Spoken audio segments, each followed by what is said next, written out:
gentlemen, I just want to remind you that we actually have an email list and we would love you to join us. If you want to sign up, go to www.thewizardandthepriestess.com and find your sign up button. Join us today. Hello and welcome to The Wizard and the Priestess. This is Nuala and my co-host is... I'm Matt. How are you going, Matt? Fantastically. Whoa. How's Nuala? That's good to hear. Is it? Let's focus on that. What's making you feel so fantastic this week? I've figured out how technology works. I think you shouldn't give yourself that much credit just yet. What sort of technology have you figured out? I figured to plug this thing in there and I don't have to do anything. Magic. Life hack. Oh, hack. Hack. All right, diving straight into our Q&A segment Yes. for the week. Question is, what are dreams? Dreams are a mechanism of communication between the conscious, subconscious, and unconscious. Long answer short, but that's essentially what a dream is. And I remember, what's her name? She wrote Candace Pert, who wrote Molecules of Emotion. She said, the dreamer is always dreaming about the dreamer, meaning whoever you interact with in the dream or whatever is in said dream, that's just an aspect of yourself. So if you dream about your dad, then it's what your dad represents to you, not your dad per se. Ah, okay.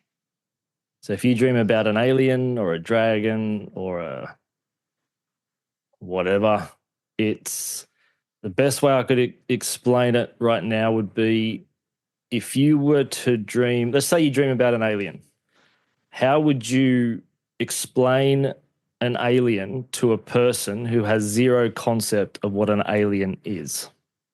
And then that answer is likely a symbolic representation of your unconscious trying to either give you a message, or I usually think of it as more of a report card. So just the same as like the menstrual cycle is a report card for a woman, a dream is a report card for the psyche. Is there a TCM thing on dreams? Well, there is, and it sort of comes more from the spirit of kind of more connecting into the spirit. And so it would be the way I had learnt or the way I had thought about it was more that dreams are your shen, so the different shen of the body, and they're communicating through the dream. So it depends how well you understanding. I guess I'm trying to kind of piece it together in the sense of what you just shared, in that you have your dreams are part of you. So whether it's your dad, that might be the father aspect of the kidney, so the kidney fire. Mm-hmm. And so you could kind of see it from that perspective. So what is that showing you in that sense? So the kidney fire is showing you the father aspect of you.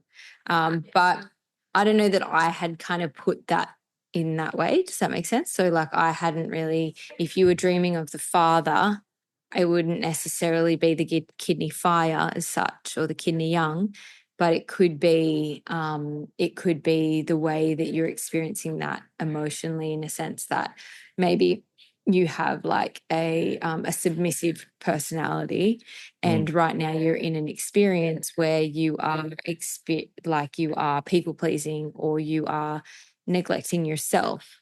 So it could be more that it is showing you where there is a disharmony in the gallbladder, liver, wood element. Yeah, okay. So it's essentially in another way, it's a report card to bring you back into balance. Yeah. Yeah. And it could be bringing you back into balance. It could be giving you a message of what would be more balanced. I guess my question to you is, I had a conversation this morning with someone and they were saying that if they have a dream 3 times, it tends to become true. specifically as the dream plays out. How would you describe that in the sense of what you've just shared? Well, I think some people would sort of, I can't say tap into the future because there isn't really a future per se. There are only probabilities. Nothing really set in stone. It's what you focus on, what you're driving towards. That's the likely probability that you're going to experience. So if that's already that inertial, that chain reaction of inertia keeps going in a certain way, then yeah, it can manifest as like an unconscious thing, and then the unconscious is bringing it conscious, and it's manifesting into physical reality. Mm-hmm. So a lot of people think Nostradamus sort of did that, and that's how he predicted all these things. But he only predicted, in respect to a specific time and place, one of those probabilities that could have happened. Mm-hmm. And some of them happen, some of them haven't. Today's topic is red flags. Not necessarily red flags in relationships, but it's more so clinical red flags. And I know there was a survey done by Total Gym a million years ago. And when they were interviewing personal trainers, the survey showed that 100% of the clients that PTs were working with had some kind of chronic pain. And therefore PTs, and this is what we teach our check students, they should be familiar with these red flags or warning signs that are associated with potentially really serious dysfunction. So, Nuala, number one, and it'd be really interesting to hear a TCM perspective on this, limping and or coordination problems. Well, I think limping and coordination problems, well, my first thinking is some form of stroke. Mm-hmm. And so, yes, that would be a form of red flag. Yeah, for me, it would be just a need for I'd start with the specific neurological testing, the dermatomes, the myotomes, and then seeing what needs to be done from there. Yeah, and I guess that's something to, like, if they have also getting a bit of background, right? Because if someone has I just started limping, like this morning, I don't know, I've just started getting this weird limp, or if it's a mystery, then yeah. Yeah. You've stepped on a nail, that's different. Yeah. So I think that if it's the mysterious thing in all these red flag cases, then let's say it's mysterious. Okay, so it's mysterious and it's just happened and it feels strange, then yeah, you'd want to just check in that there's no stroke. Next one, we're moving right along. I guess, okay, so then you want to check what is going on and whether they are having a stroke or not. What would you expect to see if they were having a stroke, Matt? Well, I think several of these red flags could point to stroke. Yeah, could indicate that as well. Yeah. Just looking at the list. Yeah, definitely. Well, do you want to point out the ones that would demonstrate a stroke? A stroke. Okay, hang on. So we could have stroke. It's glaring right on the page. Well, I can tell you can have like Bell's palsy. You'd expect to see like a shift in the face. You could also, like a adjusted gait. So the way that they're moving or walking. You could have numbness just in some or all of the fingers. Like it doesn't have to be complete, like the whole hand numbness or arm numbness, but like a numbness down a whole gait. What you would call that, a myome or something? What do you call that? Dermatome. Yep. So like you'd see potentially numbness just in the tips of the fingers or somewhere along that. Something in the eyes, the pupils. So you want to check that the pupils are dilating, recontracting with the adjustment of light. So you could see that someone's pupils are wide and dilated or one side is. Mm-hmm. One-sided things. Yeah. Typically anything neurologically one-sided. Yeah. Is classic for that. Okay. Severe guarding of motion in all planes of movement. So like pain. Yeah. I would be like, oh, that looks like that hurts. So you'd bring your full compassion to the table. Just there. I feel you, bro. Just have a lay down, just chill. Just chill. It's usually some kind of it'd be some kind of fracture in the spine or potentially spinal infection, which is classic for that. All right, so like complete guarding of the body is usually a spinal fracture. It's usually a spinal thing. Spinal thing, yeah. Okay, this may not. People might not come to you for this, but vertebral point tenderness, especially with recent trauma, like an accident or something. Yeah, and I don't think they'd come to me and be like, "I've got vertebral point trauma. I mean, pain or tenderness." No, but you might touch the spine and it'll be like that. A strong reaction. I can't say I've ever had it. So what would be something? Okay, so I could. It's very similar to the last one. It'd be like a palpable. The more specific it is, the better. But if it's a very general, I know if there's heat over the spinous process, which is if you were to bend forward, you see the little individual spinous processes. If that was tender, it could be inflammation of the disc. It could also any inflammation of the tissue in that area. I know if it's one-sided, like off to the side where the transverse processes would be, it's very typical of an organ dysfunction. But if I was touching someone's spine and they were really jumpy, it could be an infection. It could also be a fracture as well. Because on the wings, the pars articularis and the spinous processes, that's the most common place to get a fracture. So that would be that. Yeah, okay. And what would you do with that, right? So obviously we identify that as a red flag. So we might not want to do something like exercise, say for a PT. You wouldn't necessarily, you'd be like, okay, there's actually something a little bit more. Yeah. Well, as a PT, you would need to refer out to probably a chiro or osteo, and they would likely send you for scans anyway, just to confirm it. And then once it's confirmed, like you wouldn't foam roll, for example. That's like a big no-no. And you just have to be careful, depending on what else is going on and all that sort of stuff.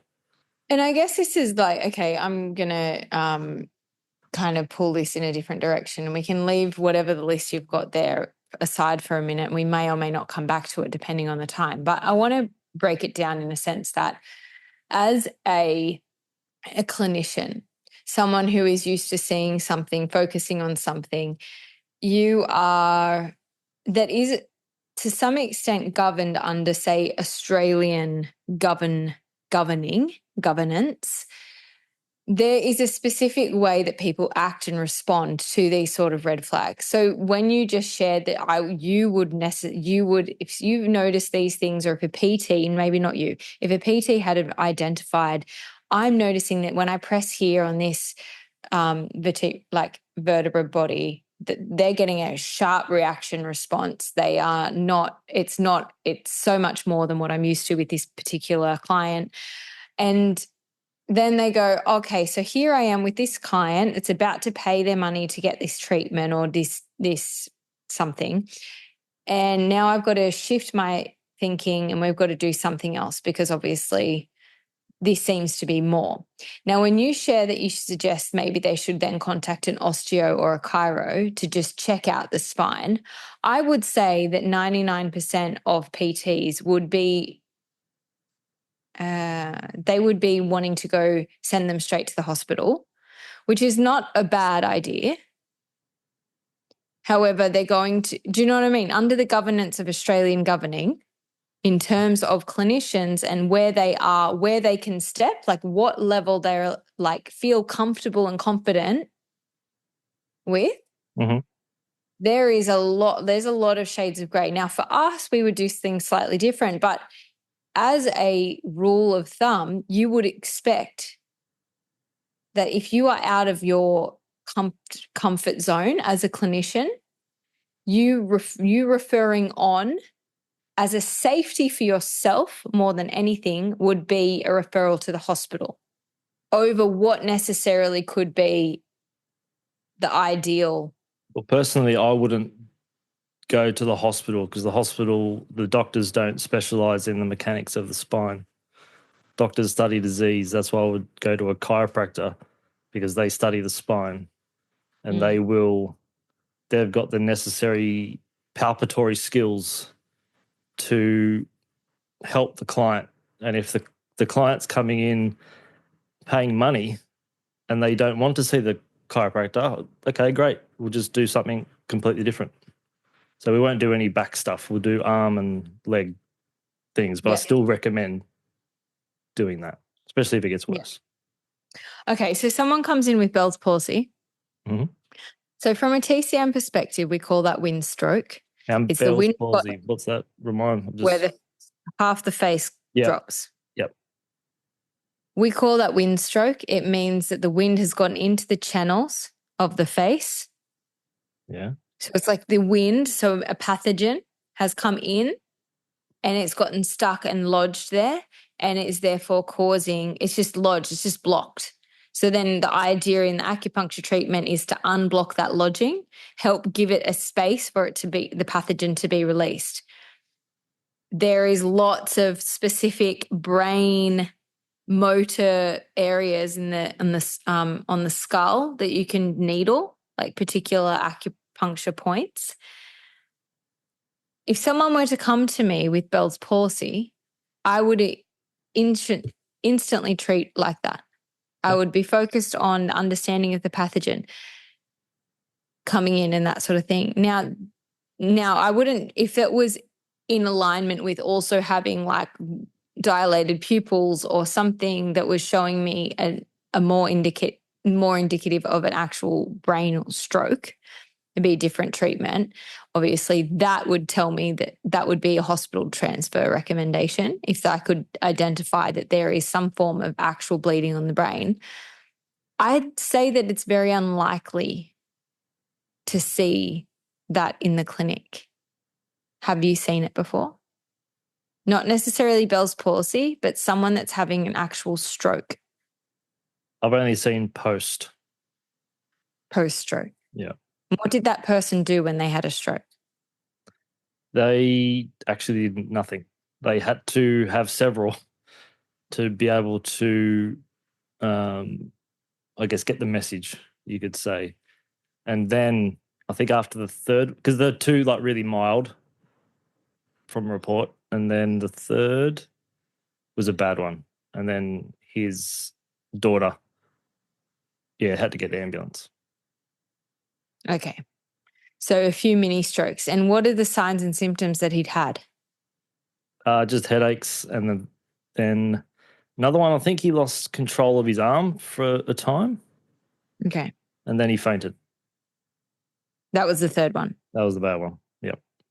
Yeah, okay. So I guess what I'm trying to come to is this idea that we are so red taped as clinicians in Australia that whilst these sorts of things happen, you treat, say, well, we would be treating 30 people a week, say, over the past 30 years of together. Mm-hmm. Like if it were spread out over time. We have never seen someone having a stroke as they've arrived to our clinic, or have been diagnosed to have had a stroke within 48, 72 hours. Would you say that is right? Nothing is coming to me, so I'm going to say you are correct. So I'm just trying to give the listeners a bit of an understanding that whilst we need to be, of course, aware of red flags, I would be more inclined to, you need to pick up a red flag so that you can adjust your treatment straight away. And that's, you need to be conscious and aware and have learnt what is deemed, like what Matt just shared now in terms of, okay, if you're pressing down the spine and they react really quickly, or if you're noticing, there is like, is it the apex of the right side or the left shoulder is like, if that is like excruciating pain or is bruised, could be an indicator that there's been spleen puncture or spleen. You know that one? Something. Which one? I can't see. My shoulder. So like the apex of the shoulder, if there is pain, like severe pain in this point, not on the other side, just on the one side, there's a likelihood that there's been a spleen, something's impacted the spleen.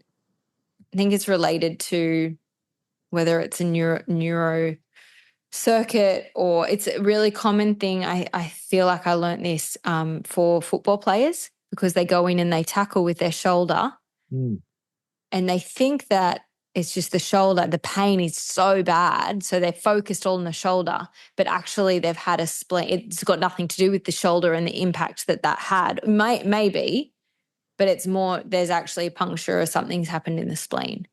No, I haven't heard of that. I think my spleen's all right. Well, I mean, it's not like a taste tester, like, oh, okay, spleen's good today. It's if it's got to press every point of my body, make sure. Yeah, everything's good. Liver, spleen, liver, heart. No, it's not really like that. It's not an acupressure point in that per se, but it's more because like that point there is actually gallbladder from a TCM perspective. And maybe because the gallbladder channel comes down the side of the body and actually cuts across just below the lower rib. And at that point, you would be probably at the back side of the spleen, maybe. No, not the lower rib. The floating, where are we? Anatomically, we should probably do this so that you would be able to tell me where the spleen is. The spleen is underneath the... The spleen is on the left around ribs 5 to 7. Oh, okay. It's a bit high. Down to 9, actually. I know, 5/6 to 9 on the left. Oh, maybe. Anyway, forget about my gallbladder idea. It could be related to it, but I don't know if that is the Okay, case. let me ask you this question then, if you will allow me to. If there was either a loss of muscle strength from one side to the other, or a significant change in circumferential in measurements. So let's say if you put a tape measure around someone's calf on the left, it was 20 centimeters. On the right, it was 25. I wouldn't do it. I wouldn't pick up that red flag. They've told you that information, and you can see it. My calf is bigger on the left than it is on the right. So this is now... Is this my pathological issue? Can you please help? Is that right? Beyond. And I could ask them, have you been wearing heels on one side and not on the other? Just one foot. It could be one side just hypertrophied more. Yeah. Okay. About the muscle strength. Is that a TCM? Muscle strength is related to the earth element, which is correlated to the spleen and digestive system. Okay. But if I saw that in the clinic, I would be a bit perturbed. But whether I would... Today's word. Whether I would see it, whether I would always look at everything else. So that wouldn't be a red flag for me. No, but why would that be a red flag for you, Matt? Well, if it's a loss of muscle strength, there could be a foraminal issue a disc issue. And when I say foraminal issue, it's like where the nerve exits the spinal cord. Okay. It becomes asmoplasmic and then goes into the periphery. If it's a change in any change kind of, I think it's 2 centimeters or more from left to right, usually indicates specifically like the gastrocnemius, like specifically the calf. Well, the calf, the bicep, tricep, forward, okay, left to right. It's usually any kind of atrophic change. There's a change to, it could be a damage in the spine. There could be changes to the muscles and the nerves, and it can lead ultimately, or they might have already sensory motor amnesia. So they've got, they might not know where their limb is in time and space. So that would be a concern for me, especially if they do regular exercise. If they're doing regular exercise and don't notice where their arm is, though, put your arm to the left. Like, I just don't know that I'm going to see that sort of red flag in the clinic. I'm happy we got that on video. Noula's showing us her training. About you. How often are you seeing this in the clinic? I would see it mildly. When someone walks in and they're like, how are you? You're like, oh. If someone comes in and they're literally half dancing like Mr. Bean, yeah, I'd be probably concerned about other things. But if I would do a testing, or if they would say, went to the gym and I lifted up a weight and I couldn't do it with my left side, then that gets my attention. If they if I come in and one side's noticeably different, and for some people you've got to kind of train your eye to see it. But a lot of I was going to say that we did that training the other month, and I could do the right side really simply, and then the left side I was, my arm was like, I didn't know where it was in space, kind of thing. You didn't seem concerned. So you've got several of these, I think, on this list. Yeah. So what do you do with those, Matt? Take them to the farm. Yeah. So you've got to determine if it's a foraminal issue, you need to either open it up or find you won't be able to open up the foramen, but because it's bone, it's where the nerve exits and slides and glides, but you can find positions where it is more open. So sometimes you have to get them into a posture or a position, then you start the movement from there. If it's a measurement thing, need to find out why it's doing that. It's likely a disc or a nerve being stopped. And stopped moving or working or pinched. Now, stop innovating, yeah. Yeah. So then in that sense though, you're not going to grow a muscle overnight. So if they've got a 5 centimeter circumference increase on one side to the other, say for the calf, how long would you expect that to take to grow if they're going to the gym like a normal person 3 times a week? It really depends on their nutrition and their training age, which is how long they've been training before that happened. If they all of a sudden noticed, that being a thing, I'd be more concerned, because when I did my neck, I lost 3.5 centimeters off my arm, off my bicep tricep measurement. And that took about 8 months to grow back with doing gym stuff 4 or 5 times a week. But mine was pretty bad. If it's like a calf, there's no trauma, then I want them to get some kind of scan just to rule out anything really bad. And then sometimes it's just doing more reps on one side than the other. So you obviously need to do more reps on the left, which could be... It's not an innovative thing? Which could be interesting. Can you just send me that video? Because I really want to put that on YouTube. What? More reps on the left? Yeah. Like this? Just no, the reps that you were doing before. This one? Oh, this one. That one. Do that. Yeah. I reckon it's easier for me to do on the left side. I have less control. Okay, so I want to bring it back to this red flag thing, because I think about this in sense of... Well, you're going to say I think about this all the time. No. Okay. In the sense that we are essentially trained as clinicians of Australia, covered and bound by governance of APRA body, whether or not we choose to be under their umbrella or not. There is what I'm finding is that when we are in those confines, it is really, really hard to squeeze or stretch the limitations that they place. So if they say, for example, in TCM, there's quite a lot of bloodletting. And I mean, it's traditionally, it's not like where you pierce the skin and you release blood. Yep. So bloodletting has been done for eons and eons. And like, I remember learning in one of my classes in uni, which would have been like a research form class. And it was talking about, we don't do bloodletting now because we understand that people need blood, right? Mm-hmm. And in many ways, that's like, of course, that's true. Like, we do need... Quite important, yep. We need blood.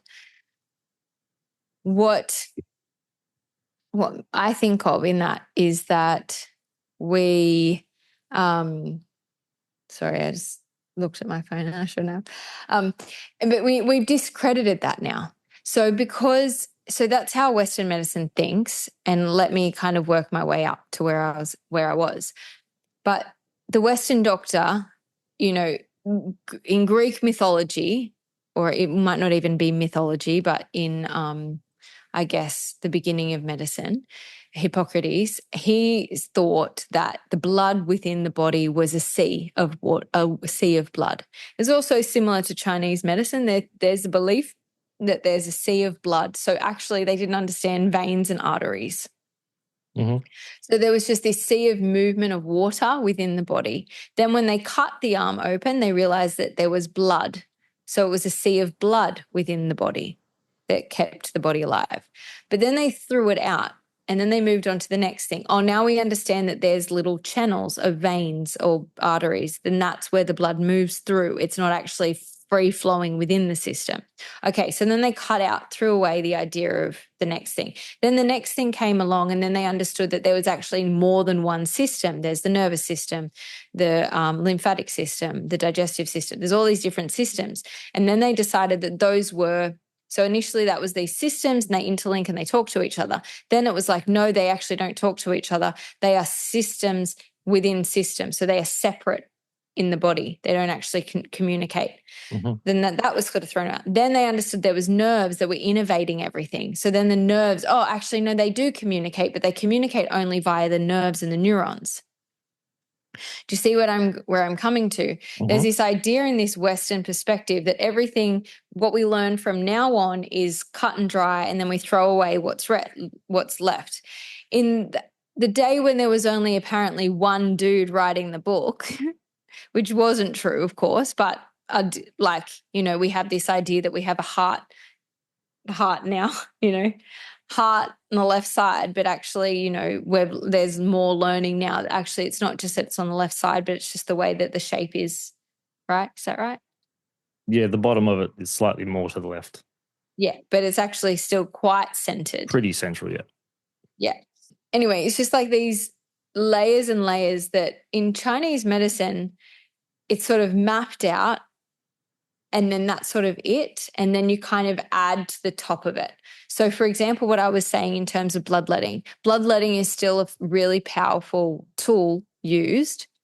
And in TCM practiced in Australia today, you won't find a lot of practitioners that are willing to stretch the bounds, because now we are under the governance of APRA.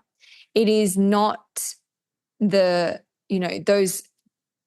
rigidity of the system that's keeping everyone safe is holding everyone here. So all of those external options are now no longer available And now when I come back to those red flag ideas, and the only option for someone who doesn't have clinical experience with it, with a symptom or a sign or a body dysfunction, they don't have the clinical knowledge, and they don't have maybe the mentor to actually bounce the idea back and forth off, only really have one option, and that is to refer to the system that is not trained to treat the specific ailment, but essentially we have given the power to decide that they have the knowledge and that they're going to give you the best option.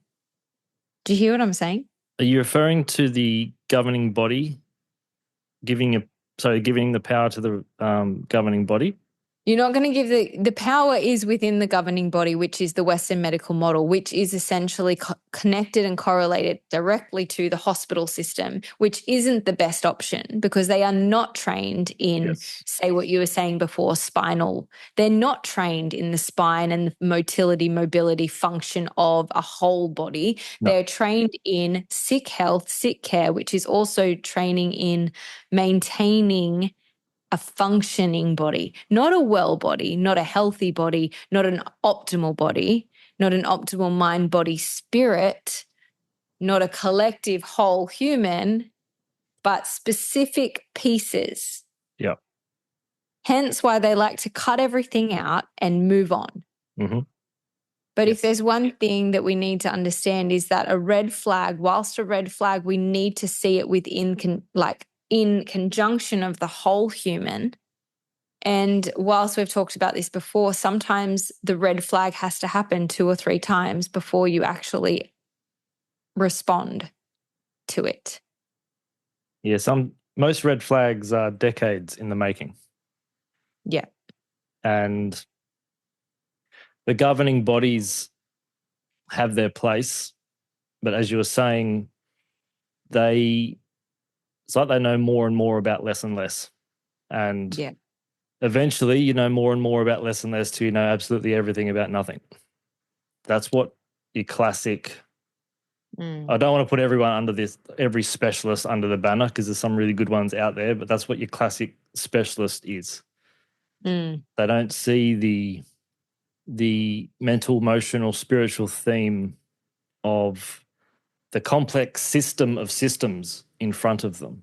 And a lot of I don't know what APRA's like, but a lot of the allied healthcare, what do you call them? Governing bodies. It's called something else, but for lack of a better one, the governing thing of that, they're becoming more and more restrictive. So the practitioner themselves are now they're licensed to do less and less. Yeah.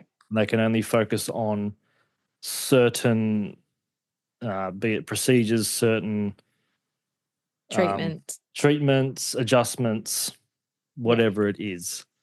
But there are some who, as you said, there's like what they can do is that the grey area is kind of extended a little. So I know one of my mentors has been sued twice for doing something that he wasn't licensed to do, but I think he ended up saving the patient's life, and he was successfully sued by the patient. And when someone asked him, you're not supposed to do it, why did you do it? He goes, well, it needed to be done. And he's alive. And no one else was going to do it. Yeah. So, yeah. And I think this is the hard part where I guess the restrictions of APRA in certain places and governing bodies, they're there to keep people safe from cowboys and Indians that are doing bad things, that are endangering lives, right? But there is so much research upon the governing body itself, or the holistic, like the Western medical paradigm, that are actually it is medically there, right? It is in their literature that demonstrates the disease that they're causing and the problems that they're causing with not a lot of return. So we spend all this, I just think it's really interesting when you actually look at the data and you see this one cowboy practitioner willing to stretch and bend and go, you know what, I'm going to do what I believe needs to be done because I believe in the cosmology of the whole. And there might be that, you know, for whatever reason, the patient didn't come out on top.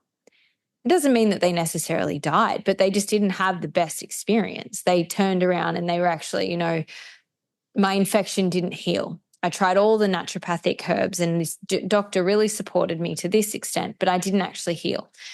And I would say that they're always in all these things, you have to take full responsibility. And I think that for that patient with your mentor that then went and sued the clinician who was like, hey, I've tried this thing and it worked, mind you. There obviously was a reason why they sued them because this must have been something else. But whatever they were doing, they got the impact to the effect they were after. And yet, because they're being covered by, you know, they're being squeezed into this is what you can do, you then lose the heart of the medicine. And that's where I'm coming to, the full circle coming all the way around. You will always lose the heart of holistic healing and holistic medicine if you squeeze yourself into a pigeonhole that discredits the whole plethora of what is available to the human body, and that is that the human body is here to heal and capable of it. Yeah, and because most practitioners you'll find are either going to concentrate their study or their efforts on just the physical body or just the mind or just the emotions or just the spiritual aspect, but then the integration of all of those classically is what's missing. However, if you know, or if you have people that in kind of each area, you can form your own little dream team with that. And if there's something going on, you'll know who to see. Fantastic. What a beautiful way to wrap that all up. So I'll just summarize quickly. Don't forget your red flags. Be conscious of that. But when you have your red flag as a clinician, be really aware of your position, where you're at, whether that is if you are feeling novice and incapable, you need to know that in your heart where you need to step aside and refer onwards. You need to know you need to have mentors. If you're in that novice position, you need to have mentors so that you know where to reach to and lean to and ask questions and get that feedback from. Then you also need to be aware that you need to maintain the heart of your medicine because you're not in the position that you're in because you just are. You're here for a reason, and there's a reason you have chosen the modalities and the process that you have. So, mic drop. Really, for those out there that are in clinical space, be conscious of who you are and remember to keep cleaning that mirror that's looking back at you. You cannot treat from a smudgy, dirty mirror. Smudgy, dirty mirror. Well, you need to have a clean mirror so that you can practice from the heart and be a clinician that really acknowledges the power of your medicine and the power of the human body.